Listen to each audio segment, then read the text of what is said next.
Bom dia, pessoal. Sejam todos muito bem-vindos aí. Como a Alessandra já adiantou, né? Então, esse é o webinar Agilidade em Projetos de P&D da ANEEL, onde a Alessandra Passos, né, e eu, Guilherme Campos, vamos falar aqui um pouquinho sobre esse tema aí, cada vez mais presente no nosso mercado e no nosso dia a dia.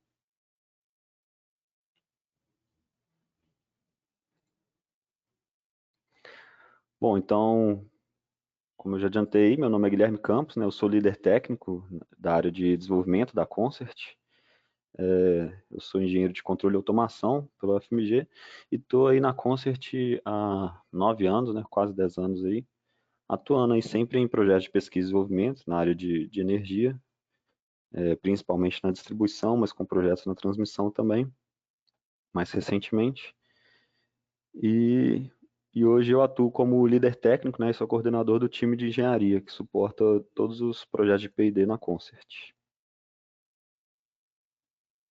Bom dia, pessoal. Eu sou a Alessandra, eu sou formada em engenharia elétrica e trabalho na Consys tem 4 anos, atuando como analista de negócios, na elaboração de propostas e na captação de projetos de P&D. Hoje a gente está aqui para conversar sobre os seguintes pontos. Primeiro, né, o que é agilidade e como ela se aplica ao contexto do setor de energia elétrica, como os projetos de P&D podem ser conduzidos de forma ágil e como se adaptar às questões regulatórias da ANEEL. Antes de começarmos, uma orientação sobre as perguntas. Existe um espaço para que vocês façam perguntas. É só acessar a aba de bate-papo, escrever a sua pergunta no espaço de texto e no campo para colocar enviar pergunta à equipe. No final da apresentação, a gente vai ter um espaço para responder algumas perguntas durante 10 minutos e aquelas que não derem tempo de responder, a gente vai encaminhar por e-mail a todos os participantes ao longo dessa semana, tá bom? Então, dito isso, podemos começar. Bom, e aí a primeira pergunta que surge é o que é agilidade, né? Essa palavra aí que está mais presente aí no nosso dia a dia, né? Principalmente aí, no setor de tecnologia. E muita gente associa a agilidade à velocidade, né? A forma rápida de realizar as coisas, né? De realizar as ações. Mas se a gente for definir melhor aí a agilidade, a gente pode falar que ela está mais relacionada à habilidade de um negócio responder a mudanças. Então, isso está, sim, relacionado um pouco à velocidade, mas muito mais à adaptabilidade, né, de um negócio, de uma organização, frente a todas as mudanças, a todas as ações e sensações que o mercado, que o mundo oferece, né? Bom, e por que a gente precisa falar de agilidade, então? Por que hoje esse termo está mais presente aí no nosso dia a dia? Porque o mundo, né, cada vez mais tem se tornado um mundo muito mais volátil, incerto, complexo e ambíguo, né, que é essa sigla aí do inglês, que a gente chama de VUCA. Então, as coisas hoje acontecem muito mais rápidas, né, do que há 10 anos atrás, né, o impacto das coisas é muito maior, né, um exemplo muito bom aí que a gente está vivenciando nos últimos tempos aí, né, é o Covid-19, né, então a gente foi impactado aí por uma doença que surgiu do outro lado do mundo, né, em poucas pessoas e que se espalhou aí rapidamente até chegar aqui a gente, né, e mudou, né, a nossa forma de pensar, de agir, de se locomover, né, ou não se locomover no caso, né, e as relações de trabalho, as relações sociais, tudo isso está sendo impactado por um simples fato que aconteceu do outro lado do mundo. E não só, né, no Covid, com o Covid-19, né, mas antes disso mesmo, a gente já via o impacto de pequenas coisas ser muito grande aí no resto do mundo, né, as redes sociais, a gente vê como que as coisas, né, se alastram aí de uma forma muito mais rápida, né, como que a sociedade está aí conectada, né, interligada, como que as interações acontecem de uma forma exponencial, né, muito mais rápido do que antigamente. Bom, e aliado a isso, né, existem alguns tipos de problemas, né, chamados problemas perversos, ou do inglês wicked problem, né, que foi um termo aí definido por dois pesquisadores de Stanford, para designar esse conjunto de problemas que não são fáceis de ser resolvidos, né, que a gente não consegue resolver por uma simples equação matemática, por uma fórmula, né, por uma ferramenta ou uma máquina que consiga resolver de forma muito intuitiva e fácil, né? Esses problemas são problemas normalmente difíceis de serem definidos, problemas que envolvem muitas pessoas, que têm mais de uma solução, são problemas que dependem, né, de outras coisas, de outros módulos, de outros requisitos, são problemas às vezes contraditórios, incompletos, né? Então, esses problemas existem, né, e sempre existiram, mas à medida que a sociedade foi evoluindo, eles começaram a se tornar mais presentes, né? E principalmente na área de negócios, né? A gente hoje lida com um grau de incerteza e de problemas mais difíceis de resolver, né? Até porque a humanidade evoluiu e os nossos problemas a gente vai tendo mais capacidade de resolver outros tipos de problemas, né? E aí, em 2001, né, num acampamento de esqui lá em Utah, nos Estados Unidos, um grupo de 17 pesquisadores, né, cientistas da computação, pessoas entusiastas aí das tecnologias e tudo mais, começaram, né, a conversar ali, né, no meio do momento de distração mesmo, começaram a discutir sobre como a forma com que o desenvolvimento de software, né, como todos eram dessa área, como o desenvolvimento de software era conduzido, né, de uma forma muito fora do contexto do que realmente acontecia no mundo. Então, as coisas eram tratadas de uma forma muito previsível, muito linear, muito tangível, só que, na verdade, o desenvolvimento de software em si é algo muito mais complexo, né? E aí eles estabeleceram, nessas conversas aí, né, eles estabeleceram um manifesto, né, uma forma de oficializar essa vontade que eles tinham de mudar, né, de propor, né, essas mudanças, né, para tornar o desenvolvimento de software mais ágil, né, uma forma mais adaptável à realidade do mundo, à realidade dos problemas que o desenvolvimento de software envolve. E aí eles estabeleceram 4 princípios, né, nesse manifesto ágil, que diz que os indivíduos e suas interações devem estar acima de procedimentos e ferramentas, né? O funcionamento do software deve estar acima de documentação abrangente, então é mais importante a coisa funcionando do que o registro das coisas, né? A colaboração com o cliente acima da negociação e contrato, então ter uma forma de interação mais, digamos, amigável e colaborativa, né? Muito mais importante do que apenas o que foi acordado no início, né? E uma capacidade de resposta a mudanças acima de um plano pré-estabelecido, que é aí tudo a ver com a nossa definição inicial ali de agilidade, né? Então, você responder rápido aí aos problemas que vão surgindo ao longo do desenvolvimento de projetos, né?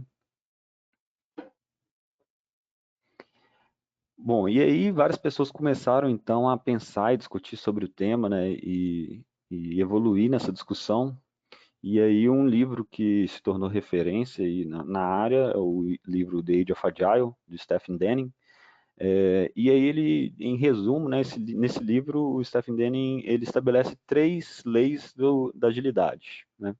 Então, a lei dos times, então, hoje em dia não adianta você não consegue, né, primeiramente, coordenar, liderar ou manter, né, um grande número de pessoas de uma forma muito eficiente em prol de uma coisa e de uma forma centralizada, né? Então, nesse livro, ele indica, né, que o ideal seria você ter times pequenos, né, times que podem ter uma certa autoridade, uma certa liberdade, para poder agir, né, conforme as mudanças, né, reagir às mudanças de forma mais rápida, né? Se você tem um time muito grande, até você reagir a essas mudanças, né, você vai ter vários níveis de hierarquia ou de burocracia, melhor dizendo, que podem impedir que você reaja de forma rápida a essas mudanças. Além disso, também é importante que os clientes sejam muito envolvidos, né, no negócio. Os clientes têm que ser o foco realmente da solução dos problemas, né? Então, é o chamado Customer Centric, né? Empresas Customer Centric são aquelas que realmente se colocam no lugar do cliente, né? Tentam ao máximo aí ter empatia, ter a visão, né? Os sentimentos do cliente para poder entender melhor o problema mesmo, porque ninguém melhor do que a própria pessoa para próprio cliente para dizer como o que é o problema, né, e como até sugerir, né, como resolvê-lo, né. Bom, e aí para manter então times unidos, né, para manter o cliente unido, é necessário então que toda essa estrutura funcione em forma de uma rede, né. Então você precisa conectar times pequenos aí para que eles possam trocar experiências, para que eles tenham uma certa harmonia, né, e funciona de uma forma orgânica, né, pensando muito mesmo assim num organismo como células, né, que agem em conjunto assim, e que cada uma com sua função, às vezes realizando as suas ações, mas funcionando como um todo, como um corpo interligado. Então você precisa que tudo isso funcione como uma rede. E aí, nos últimos tempos, né, várias empresas começaram a pensar, né, se despertar, né, para esse conceito de agilidade. E aí uma pesquisa recente aí desse ano da CollabNet, da Version One, realizada aí no mundo inteiro com empresas de diversos setores, né, com um número muito bom de respondentes aí, eles obtiveram aí como resposta que 97% das organizações hoje já praticam alguma forma de metodologia, né, ou de pensamento ágil, né. Então, só para a gente ter uma ideia de quão presente isso está nas organizações aí ao redor do mundo. E aí, dentre os principais vantagens aí que essas pessoas alegaram em relação à agilidade, né, às metodologias ágeis, estão aí citados aí só para falar 5 primeiros, mas a habilidade de você gerenciar mudanças de prioridades, né? Você dá uma maior visibilidade do seu projeto às pessoas envolvidas, aos clientes, todas as partes envolvidas, né? Você alinhar o time de negócios ao time de TI, né? Então você ter aí sua empresa funcionando de uma forma muito mais conectada, né? Você aumenta também a moral do time, né? As pessoas se sentem mais parte da solução dos problemas, né? Elas têm mais liberdade para propor, para decidir, então isso aumenta a moral das pessoas, né? E também acelera aí o tempo de entrega, né, das soluções até o mercado, né, e até o cliente final. Então isso dentre várias outras vantagens aí que a agilidade promove, nessa forma de pensar, essa forma de agir, promove nas organizações. E aí, a gente vivia num mundo onde existiam várias coisas, né, que funcionavam de uma forma, né, no nosso mundo aí de negócios, de projetos, as coisas funcionavam de um jeito e hoje, com a agilidade, surgiram novas formas de se pensar sobre cada uma dessas coisas. Então, antes, por exemplo, a gente pensava muito que as coisas eram previsíveis e controláveis, né? Então, por exemplo, em algumas engenharias, a gente pode dizer que isso ainda é um pouco mais recorrente, né? Na engenharia civil, por exemplo, que é um exemplo muito citado. As coisas não mudaram muito com a tecnologia, né? A gente continua precisando calcular, né? E a estrutura das coisas continua funcionando de uma forma como antigamente. É lógico que tem novas tecnologias, novas formas de se fazer isso, mas hoje, né, em outras engenharias, em outras áreas de negócio, é muito mais importante você estar apto ao que está acontecendo no mundo, né, você sentir o que está acontecendo e responder de forma mais rápida.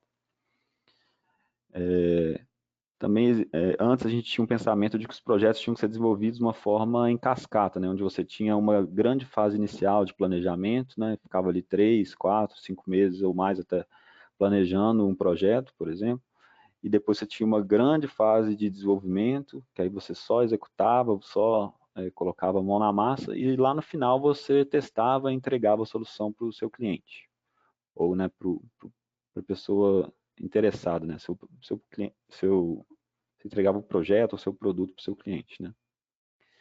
E só que hoje a gente vê aí que é muito mais importante ter projetos com ciclos menores, né? Então você faz isso tudo em ciclos cada vez menores. Então você planeja, implementa, testa, né, valida com seu cliente de uma forma muito mais rápida, né, e vai fazendo isso de forma interativa ao longo de todo o projeto. O foco antes era muito no escopo, né, então você tinha que decidir antes de começar tudo que você queria fazer. Só que o mais importante é você focar no valor que vai ser gerado. Por quê? Porque o escopo pode mudar, né? Pode ser que as coisas ao longo do desenvolvimento do projeto mudem, né? Novas tecnologias surjam, o problema pode mudar. Então você tem que pensar muito mais no que vai ser gerado como valor.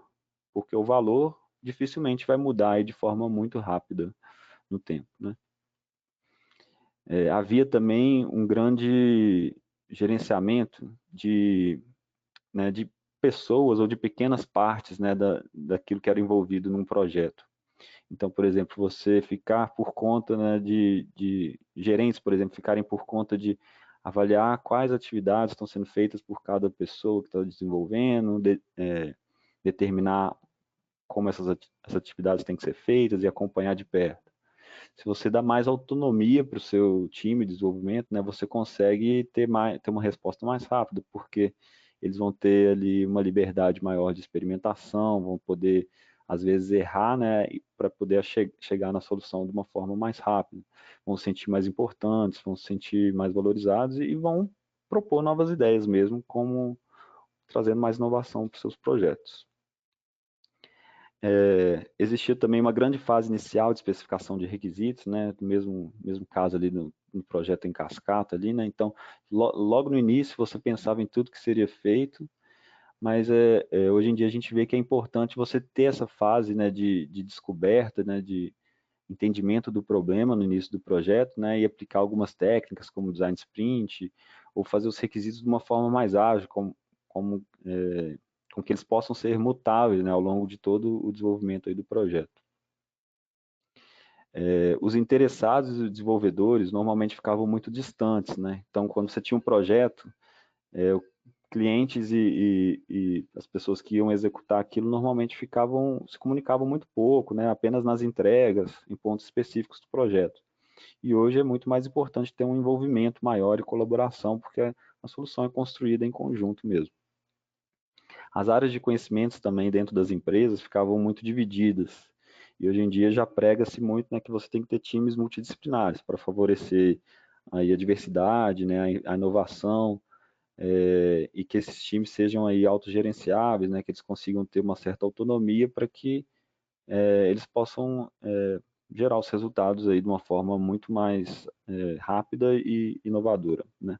São chamados squads, esses times multidisciplinares.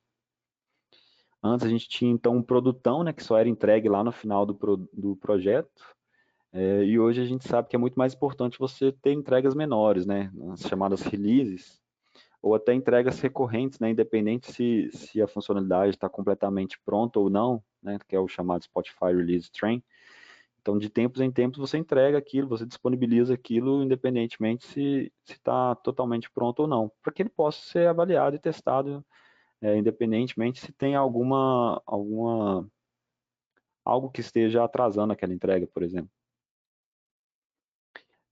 Antes tinha-se pouca preocupação com a usabilidade, né, com a capacidade do usuário interagir com a solução, né, não se pensava muito nisso, né, interfaces não muito amigáveis, e hoje já há uma preocupação muito maior aí com a experiência do usuário, com a interface, né, porque a gente sabe que isso é determinante para um usuário poder continuar ou não utilizando uma solução, né. Os testes, né, antigamente eram realizados apenas na implantação, então lá no final do projeto, e hoje a gente já sabe que precisa fazer isso ao longo de todo o desenvolvimento, né, para evitar que grandes erros, né, e transformações sejam feitas só lá no final. A TI, né, a área de TI era normalmente distante, né, da área de negócio e dos projetos, né. E hoje a gente sabe aí com o DevOps, né, que a TI tem que ser muito mais estratégica, ela tem que estar ali como parte integrante mesmo dos projetos e infiltrado nas outras áreas, né, da empresa e ser determinante aí para o desenvolvimento da solução. Havia também um foco muito grande em documentação, né, como a gente já falou lá no Manifesto Ágil. E a gente sabe que o mais importante é desenvolver a solução, né, que ela esteja funcionando, mesmo que seja em pequenas partes, né? Então, os chamados aí produtos mínimos viáveis, né, MVPs, que você pode entregar pedaços da solução, né, de tempos em tempos, né, e às vezes não com o formato final, mas apenas focando no valor e no que ela deve solucionar para que você possa ir aí evoluindo, testando e evoluindo ao longo do tempo de uma forma muito mais rápida e responsiva.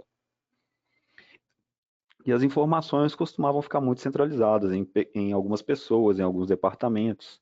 E a gente sabe que para os projetos fluírem de uma forma muito mais ágil, a gente precisa ter uma gestão à vista, ter departamentos mais conectados, né? Ou, na verdade, até algumas empresas falam como equipes com pessoas de vários departamentos diferentes, né? Então, as informações fluem de uma forma muito mais orgânica. Bom, e aí, para auxiliar a gente aí no desenvolvimento de projetos de uma forma mais ágil, existem alguns frameworks e metodologias que são comumente utilizados, né, e que trazem grandes benefícios, né? São formas de se organizar, de visualizar as informações, né, que auxiliam aí as equipes a entender melhor sobre o fluxo mesmo do desenvolvimento do projeto, né? Então, a principal delas utilizada no mundo aí atualmente é o Scrum, né, de acordo com aquela pesquisa aí que eu citei anteriormente. E existem outras, né, o Kanban, Lean, Safe e diversas outras metodologias e frameworks, né, que podem ser adaptados para a realidade de cada empresa, né, de cada projeto, para que sejam como uma ferramenta de apoio mesmo aí no desenvolvimento.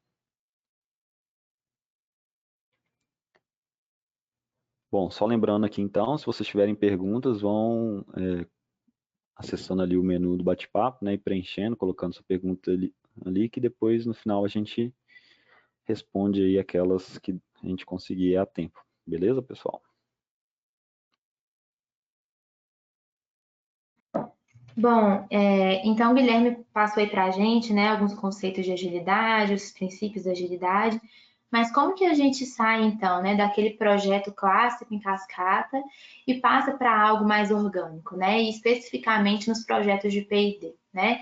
Então, o primeiro ponto que a gente precisa falar é por que então por que utilizar metodologias ágeis nos projetos de P&D, né? O primeiro ponto é porque é um projeto inovador, né? A gente tem que, inclusive, justificar a originalidade nos projetos da ANEEL, e é um projeto suscetível a um alto grau de incertezas, né? Afinal, é algo inédito, algo que ninguém nunca fez, é uma pesquisa que está sendo desenvolvida, então a gente vai ter várias descobertas ali ao longo do caminho. Então, a equipe, o time de desenvolvimento, né, junto com o gerente de projeto, tem que ter facilidade para gerenciar as mudanças que são inevitáveis e que vão acontecer no decorrer do projeto. Por isso que as metodologias ágeis são tão importantes, né? Porque parte justamente desse princípio de sentir aí as mudanças e responder no decorrer ali do caminho. Um outro ponto é que os projetos de P&D, eles visam solucionar um problema que ele é perverso, né? O Guilherme falou aí dos wicked problems, os problemas que são complexos, né? São problemas que não têm uma solução única, não é uma simples aplicação de uma equação matemática que vai resolver. Então, é um problema muito mais complexo e que muitas vezes também envolvem aí diferentes interessados, né? Diferentes áreas interessadas aí na solução desse problema. E o P&D, ele é desenvolvido nesse contexto do mundo VUCA, né? Que o Guilherme explicou aí no início da apresentação, que é um mundo muito conectado, né? Com muitas mudanças rápidas acontecendo o tempo inteiro. Então, o P&D, ele está inserido nesse contexto, né?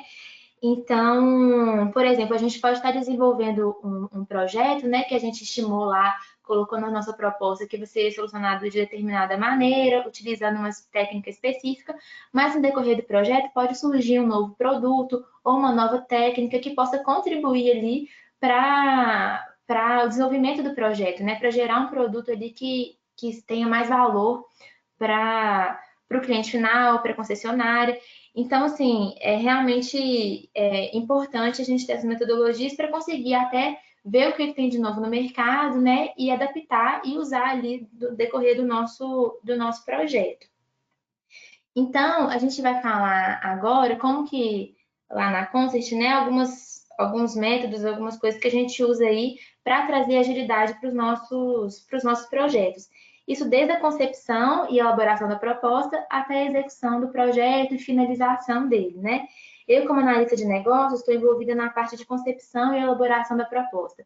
Então, eu vou falar aqui como que já na concepção da proposta, como que a gente já tenta conceber ela já preparada para o desenvolvimento ágil, né? E depois o Guilherme vai falar como que é a execução do projeto, né? O dia a dia da equipe. Bom, então primeiro que algo que a gente gosta muito de promover, né? A gente gosta de promover encontros de inovação, participar em eventos, né? Onde a gente consegue reunir o setor elétrico para discutir os problemas do setor, os desafios que o setor vai enfrentar, né? Ou está enfrentando. Isso tudo fortalece muito a rede, né? Então esses eventos são muito importantes, né? A gente discute técnicas, novas tecnologias, tendências. Isso tudo gera conexão, né? Fortalece a rede, como o Guilherme falou aí da rede, que é muito importante. Então, isso fortalece a rede de inovação e gera conexões aí e insights valiosos para o desenvolvimento dos projetos de P&D, né? E a gente percebe que essas mudanças já estão ocorrendo, né? As concessionárias mesmo já estão promovendo, quando fazem uma chamada pública, já estão promovendo alguns encontros presenciais, durante o lançamento das chamadas aí, para promover essa conexão, essa conversa entre os diferentes agentes. E isso é muito positivo, né? Isso mostra que o setor aí a gente está se renovando e estamos abertos aí às novas técnicas e tendências aí do mundo, né? Uma outra coisa que a gente gosta muito de fazer, uma técnica que a gente utiliza muito lá na Concert é o design sprint, né? O design sprint, ele pode ser utilizado com vários objetivos diferentes. A gente utiliza ele para a fase de elaboração e concepção do projeto, né? E também na fase de execução, que o Guilherme vai falar mais para frente. Mas dentro da empresa mesmo, a gente pode utilizar ele, a gente utiliza ele de outras maneiras também. Quando a gente tem algum problema interno que a gente quer solucionar, precisa pensar ali um pouco fora da caixa, levantar ideias, soluções. Então, é uma técnica bem legal que a gente utiliza. Aqui eu vou falar um pouquinho da visão da executora, tá? Do projeto. Então, o que a gente gosta de fazer? Na primeira etapa, tem uma etapa de mapear o problema, né? Que é entender bem o problema, se aprofundar ali mesmo, mergulhar no problema da concessionária, entender como que as áreas são afetadas, as diferentes áreas são afetadas por esse problema e como elas se relacionam. Então, é uma fase bem de imersão. Na segunda etapa, a gente começa a coletar ideias de como abordar o problema, como atacar o problema, né? Nessa fase a gente conversa muito a gente gosta de conversar muito com especialistas na área, procura parceiros que entendem muito desse problema, a gente também procura professores, universidades. Então é um momento bem positivo para a gente ali conversar com várias pessoas, né? Coletar ali as ideias, identificar ali os especialistas e procurar realmente as pessoas mais adequadas ali para também agregar valor ao projeto final, né? Depois disso, tem a parte de decidir mesmo, né? A gente decide qual abordagem a gente vai usar, como que a gente vai atacar o problema, né? Para elaborar a nossa proposta. Então, quando é uma chamada pública, né, que normalmente tem ali já tem uma data para a gente entregar a proposta, normalmente a concessionária já levantou ali qual que é o problema, mais ou menos como resolver, a gente sai dessa fase de decisão e já elabora uma proposta completa, né? Proposta completa que eu digo é com as etapas, cronograma, todos os recursos necessários e já sai a proposta completa. Mas quando a gente tem mais abertura, quando é um problema que a gente ainda está trabalhando com o mercado, a gente faz um protótipo da proposta, né? A gente já traz esse conceito de agilidade já na elaboração da proposta, já faz ali um teste parcial, né? Vamos dizer assim.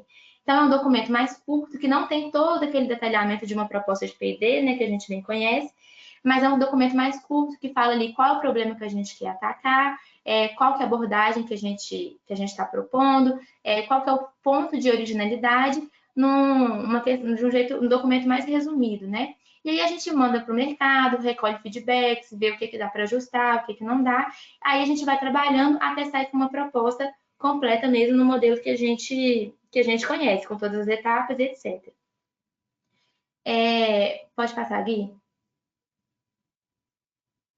Um outro ponto muito importante, né, já na parte de elaboração da proposta, na fase de quando a gente determina já as etapas e o cronograma de execução, né?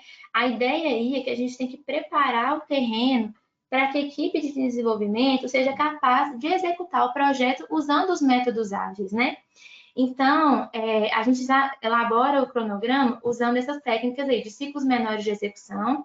A gente divide o problema, né, em partes e sempre coloca essas etapas, né, desenho, implementação e teste, desenho, implementação e teste.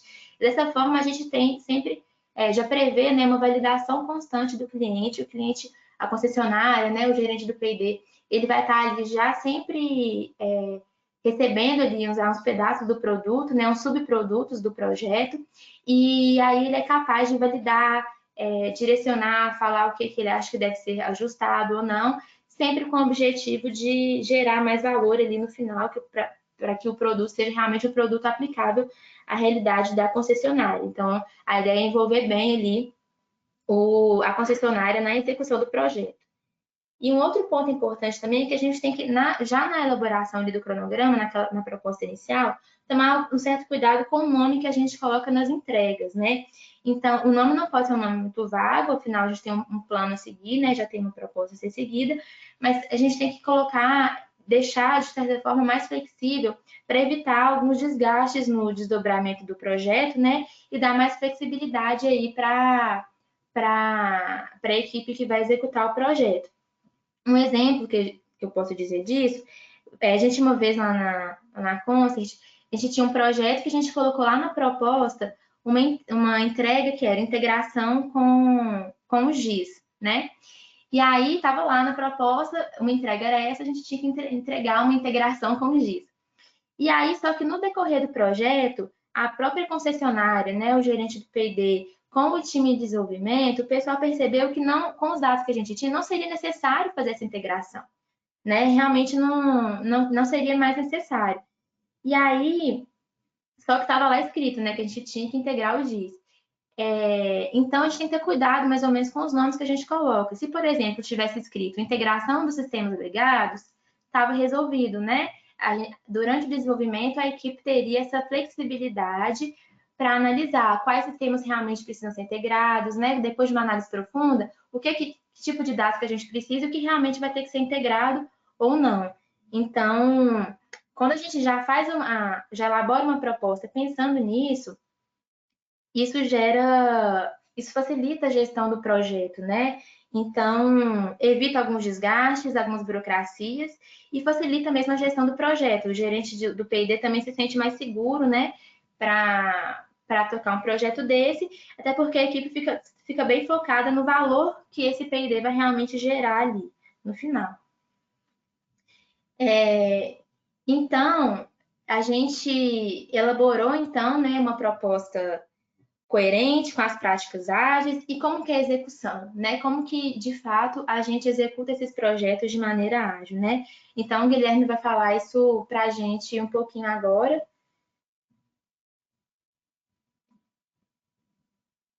Mas antes disso, só lembrando que no final a gente vai responder algumas perguntas, então é só acessar aí essa janelinha do webinar, clicar em bate-papo, escrever essa pergunta no campo para, não esquece de solucionar, enviar a pergunta para a equipe, que a gente vai receber aqui e vai responder algumas no final.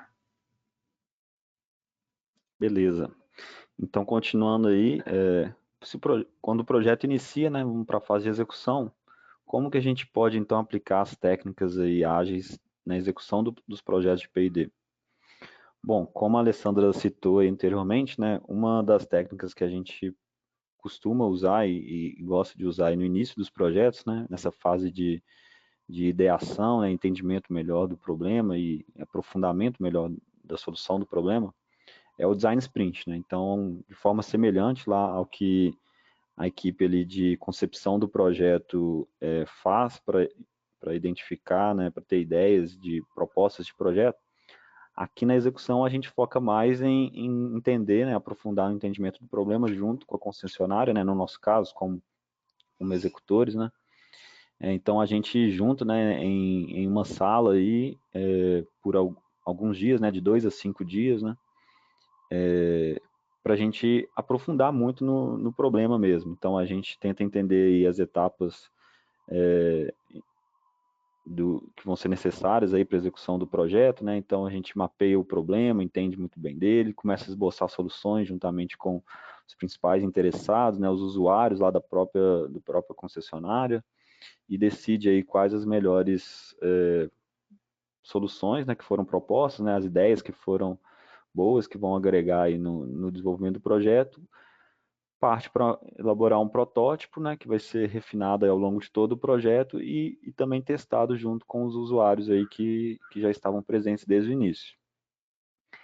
A gente faz essa prática aí, já tem feito em algumas concessionárias, né, alguns projetos, e sempre obtendo bons resultados, bons feedbacks aí, né, uma prática que é bem lúdica, né, então para favorecer aí a ideação, a inovação, e o entendimento aí do problema. Então a gente utiliza aí uma série de ferramentas de design thinking para poder aprofundar mesmo o entendimento do problema, né, e já sair ali desses dias, né, de imersão com um protótipo que é muito mais próximo daquilo que o usuário vai querer lá no final. Seja um protótipo de software ou de hardware, né, ou de qualquer outro tipo de solução. Então, a princípio, o Design Sprint, né, que foi uma metodologia criada aí pelo pessoal da Google Ventures, foi criado para desenvolvimento de produtos, né? Então, eles focavam muito em produtos, em coisas físicas mesmo, então, desenvolvimento de protótipos físicos. Mas isso também se aplica a todo contexto aí, no nosso contexto de desenvolvimento de software, também se aplica, né, de hardware, e por aí vai. Então a gente tinha lá na fase de concepção do problema, né, uma ideia muito vaga, né, do problema que a concessionária tem, né, às vezes a própria concessionária não tem muita ideia do que ela quer solucionar, né, e aí a gente vai afunilando, né, com essas etapas, com essas metodologias, a gente vai afunilando aí, restringindo, né, de uma forma positiva, né, no sentido de direcionando melhor o nosso conhecimento, né, nosso entendimento do problema, até poder chegar numa solução lá muito próxima do que a gente realmente precisa e do que gera valor para a concessionária e para a sociedade. Bom, e aí falando internamente lá na Concert, então, como que a gente faz isso, né? Como que a gente aplica essas coisas dentro da Concert? Outro fato aí outra coisa que a gente gosta de usar é dividir então o projeto, né, em releases, né? Que é bem semelhante se a gente for pensar as etapas, né, que normalmente são utilizadas aí pela maioria das empresas executoras, das concessionárias. Então a gente divide o projeto em releases, mas o que poderia ser um diferencial, né, o que pode ser um diferencial é utilizar essa técnica aí de Spotify Release Train, que é você definir que de tempos em tempos você vai entregar partes da solução, né, independentemente se elas estão prontas ou não, mas para você ter como um checkpoint mesmo, é um ponto que você possa deixar ali aquela funcionalidade para ser testada e validada pelos principais interessados, né?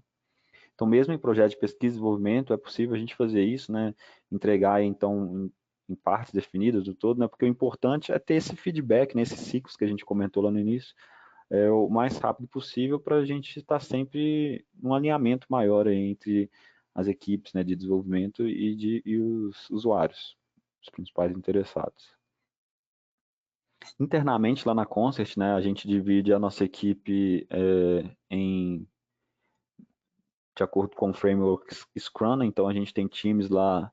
Hoje a gente tem times multidisciplinares e times mais focados em alguma área de negócio específica, né? Então a gente tem times de desenvolvimento que são multidisciplinares, com pessoas que fazem aí a parte de front-end, de back-end, por exemplo, do software, ou no time de hardware a gente tem pessoas aí que cuidam do hardware, do firmware e por aí vai.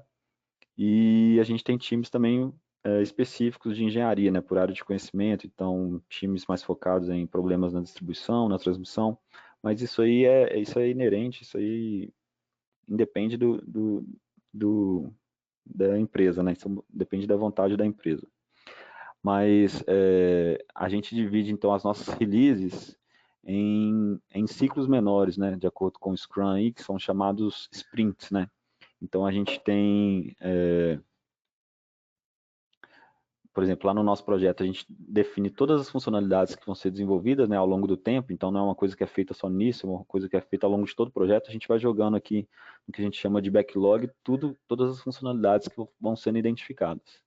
E isso vai sendo jogado principalmente pelo cara aqui que tem, que é o Product Owner, né, que é o cara que conhece o problema, né, que conhece os requisitos, aquele cara que entende mais o problema, que normalmente pode ser alguém do cliente, né, ou alguém interno, lá no nosso caso da Concert. O ideal é que seja sempre alguém do cliente lá, que é a pessoa que mais entende do problema. Por outro lado, também, a gente tem aqui o papel do Scrum Master, que é aquela pessoa dentro aí da equipe de desenvolvimento que vai pegar essas funcionalidades, né, selecionar aquelas funcionalidades que devem ser priorizadas e cuidar para que o time, né, se organize, né, e mantenha o fluxo das atividades em funcionamento, né. Então, a gente tem aí o time de desenvolvimento, né, que vai realizar as atividades aí ao longo de todo o projeto. Então, esse time composto aí, no nosso caso, por pessoas da área de ciência da computação, pessoas na área de engenharia e tudo mais. Bom, e aí dentro de cada sprint, né, de cada ciclo aí menor dentro de cada release, né, que cada sprint no nosso caso lá varia de uma a 4 semanas, né, então você executa todas as atividades. Então você tem uma fase inicial aqui de levantamento das funcionalidades, várias fases de execução, né, dentro de uma release, para que você possa validar aí essa execução com o principal interessado aí, né, o Product Owner lá dentro do cliente, né, ou a pessoa lá do cliente que possa ser responsável aí por validar essa solução. E aí, então a gente tem, né, dentro dos sprints aí uma fase inicial de planejamento, né, uma cerimônia que a gente chama de planejamento, e temos aí também uma fase final onde a gente apresenta as soluções, né, que foram desenvolvidas e faz uma retrospectiva sobre tudo que foi feito, sobre como as coisas que deram certo deram errado ali ao longo daquela fase menor ali de desenvolvimento. Dentre as ferramentas que a gente usa, né, a gente usa aí o Gira, que é uma ferramenta que facilita aí com que a gente acompanhe, então, todas as atividades que estão lá no backlog, que foram cadastradas lá como funcionalidades a serem desenvolvidas. E aí a gente também consegue acompanhar, então, cada time ali, o que cada pessoa está fazendo, com que tempo foi estimado, qual o status, né, das atividades, se elas estão ali em andamento, concluídas, ou se estão só planejadas, né? Tem um acompanhamento aí interno desse desenvolvimento, né? Isso também pode ser compartilhado aí junto com o cliente, né? Quando o cliente quando o cliente também é um product owner, né? Tem alguém lá que está responsável por responder os requisitos. Bom, a gente usa o Gira, mas tem diversas outras ferramentas aí, como eu listei aqui no canto aqui direito, que são utilizadas com as mesmas funcionalidades, né, de forma bem semelhante aí.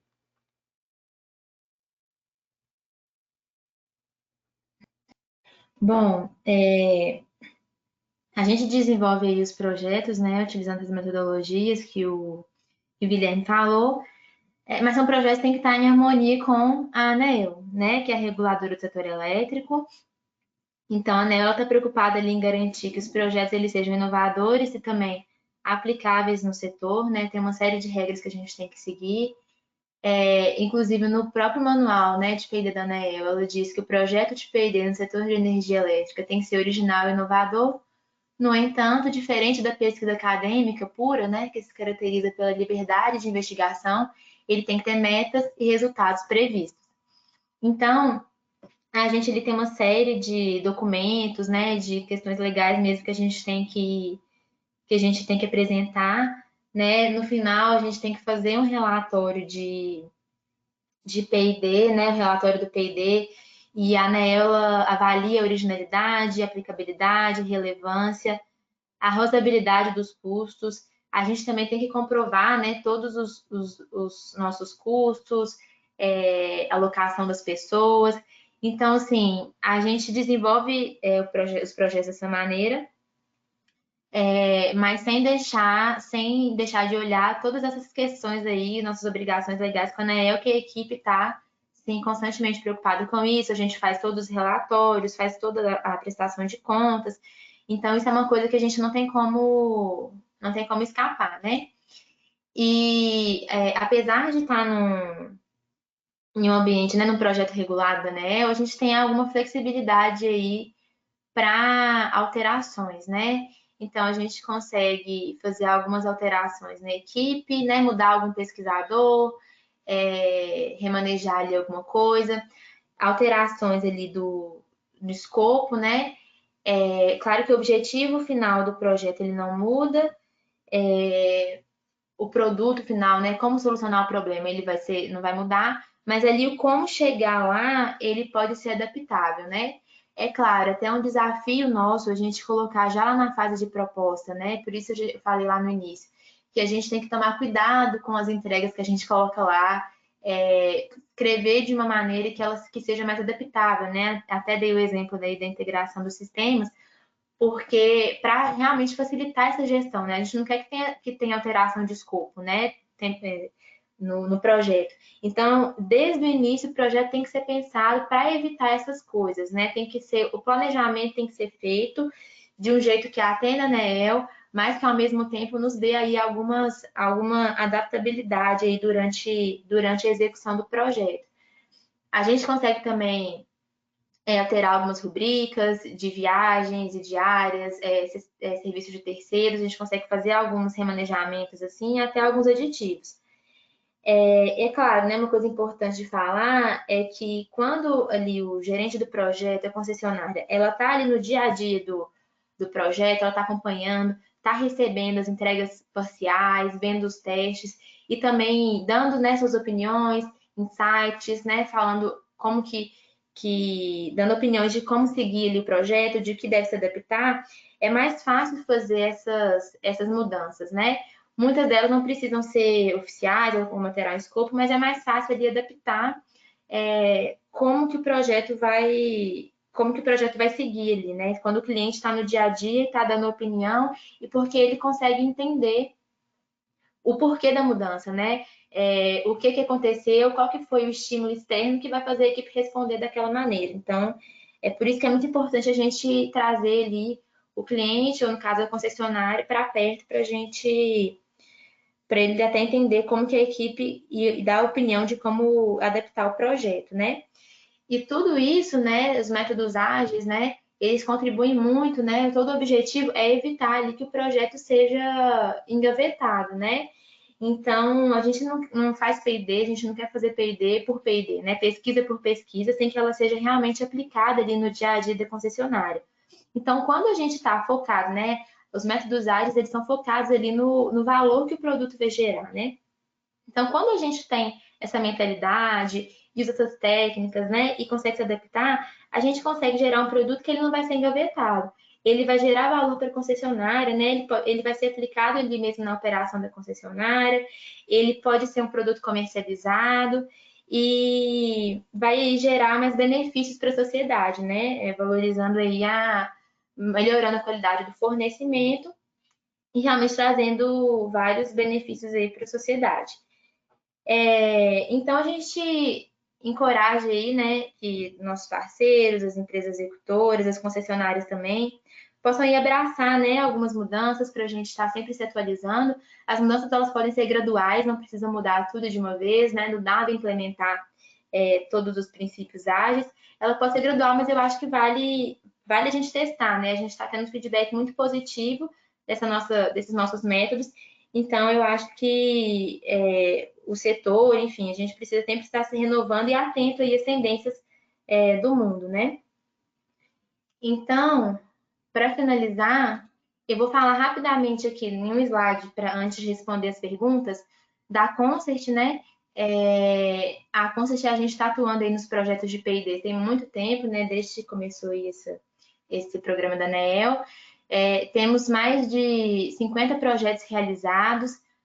Nunca tivemos um projeto glosado, então carregamos aí 100% de aprovação. Temos atualmente 13 projetos em andamento, sendo 10 na distribuição e 3 na transmissão.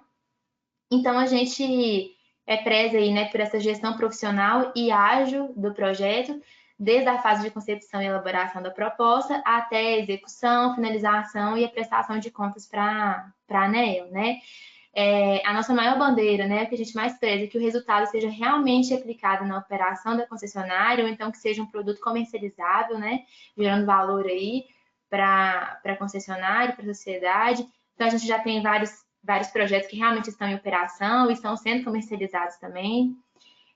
A gente também preza muito pela parceria, né, com universidades, institutos de pesquisa, empresas de renome, né, porque a gente não está sozinho aí nessa caminhada. A gente gosta muito de unir forças, né, com pessoas ali que entendem do assunto. Então, para a gente valoriza muito esse fortalecimento do ecossistema mesmo de inovação no brasileiro. E temos uma equipe técnica muito qualificada, né? Então, o pessoal está sempre atento a novas tecnologias, as novas tendências aí do setor, né? E estamos sempre o pessoal está sempre aí se renovando e trazendo aí coisas novas para os nossos projetos, né? Aí tá alguns dos nossos clientes, temos projetos com eles, né? Inclusive CEMIG, CPFL, Eletrobras, Enel, Energisa, Light, Neoenergia e Taesa. Então é isso, gente. Espero que vocês tenham gostado. Acho que o Gui tem algumas indicações, né?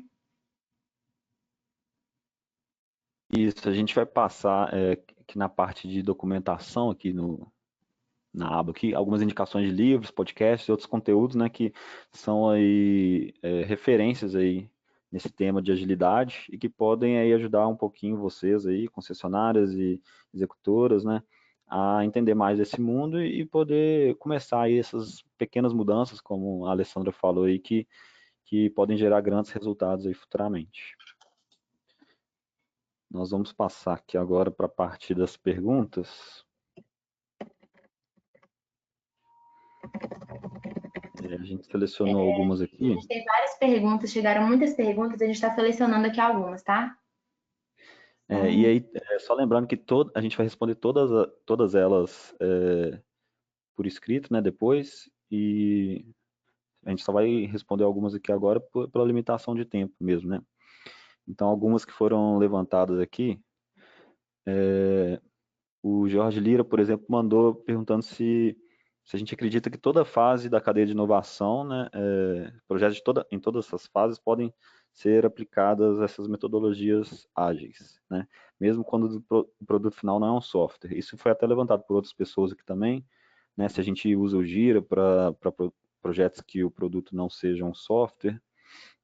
Bom, a gente acredita que sim. Primeiro que a metodologia ágil, né, a forma de pensar ágil, ela pode ser aplicada em qualquer contexto, né?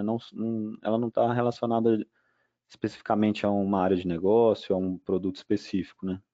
Então, elas podem ser aplicadas, né? Tanto as metodologias quanto essa forma de pensar podem ser aplicadas em todos os contextos. É lógico que você tem que fazer adaptações, né? Por exemplo, no nosso caso, a gente também usa o Gira para gerenciar as equipes né, para organizar as equipes de desenvolvimento de hardware e firmware. Funciona da mesma forma, né? É lógico que em hardware e firmware as coisas às vezes são mais imprevisíveis do que em software, né? Software já é bastante imprevisível. Em hardware ainda tem a questão física, né, do produto. Então, os prazos, né, são diferenciados, as atividades às vezes são maiores. Então a gente tem essa experiência lá dentro, né, de ter equipes tanto de software quanto de hardware funcionando em conjunto e a gente vê essas diferenças, né? Mas é possível aplicar sim na fase de ideação, como a gente já falou, e de aprofundamento do problema, aplicar as técnicas de design sprint lá é totalmente aplicável e sugerido, né? Dá muito certo. E você tem que fazer as pequenas adaptações mesmo, mas para cada contexto tem as suas adaptações. Tem uma pergunta aqui do Arthur Piardi. Ele falou assim: em algum momento da apresentação foi indicado que no início do projeto vocês dedicam um tempo para o entendimento do problema a ser solucionado. Em tese, essa etapa deveria ser realizada na época de preparação da proposta de projeto para o concessionário ou empresa contratante. Como vocês atendem a esse compromisso? Então, só para esclarecer para o Arthur e para quem mais teve essa dúvida. Na verdade, a gente tem duas fases de design sprint. A primeira, que a gente leva um tempo para entender o problema, é realmente na fase de proposta. É antes de fazer a proposta, né? Que foi a que eu falei no início. Então, a gente leva um tempo na fase de proposta mesmo, para entender o problema e decidir a abordagem, levantar quais vão ser as etapas e o cronograma. E aí depois tem uma fase de design sprint no início da execução do projeto, que isso é revisto junto com a concessionária, junto com mais pessoas envolvidas, né? Mas a gente faz essa fase, essa etapa na parte de proposta, sim. O Virgínio Sgotti perguntou aqui como foi a aceitação, né, dessa forma ágil de pensar e agir dentro das concessionárias, né? Se houve alguma resistência, já que a gente tem aí o formato Daniel, que tem um formato mais tradicional, né, de gerenciamento de projeto. Bom, a gente tem experiências muito positivas, né, com algumas concessionárias, outras ainda estão em fases, digamos, anteriores, né, nesse movimento, nessa transformação digital, né. A agilidade está muito envolvida na transformação digital.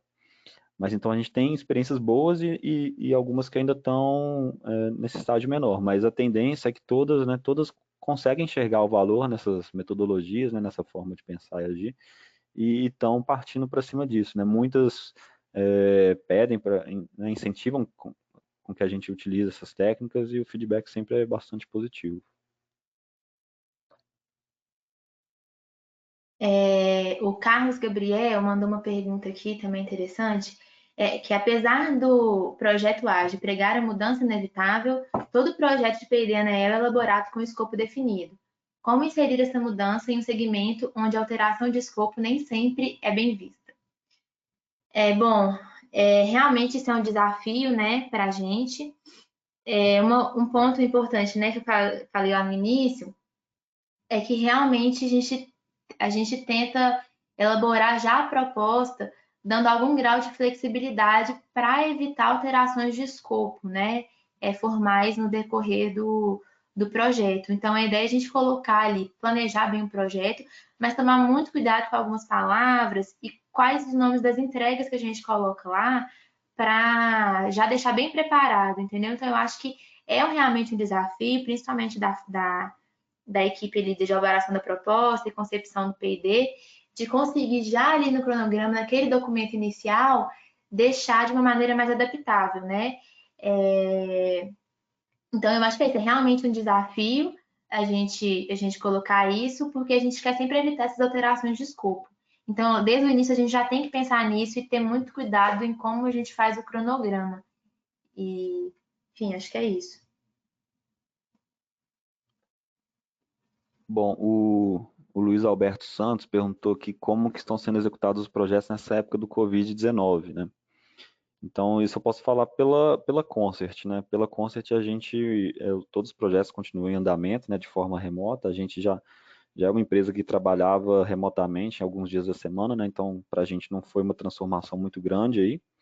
E para a maioria dos nossos clientes também, das concessionárias que a gente atua, né? Não só clientes, parceiros também, a maioria deles também continua trabalhando aí de forma remota, né? Algumas universidades foram paralisadas, né? Alguns laboratórios, por exemplo. Isso pode impactar um pouco de atraso, né, em alguns projetos, mas no geral tudo está sendo conduzido de forma normal aí remotamente, né?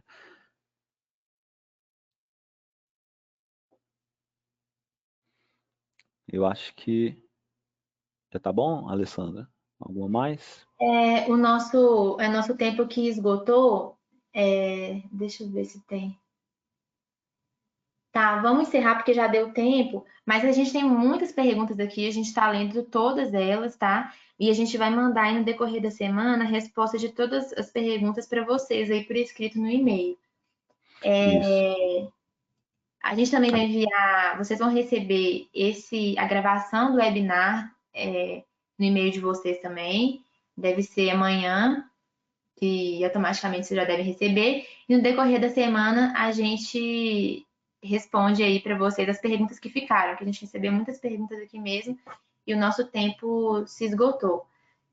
Sigam lá a Concert, né, nas redes sociais.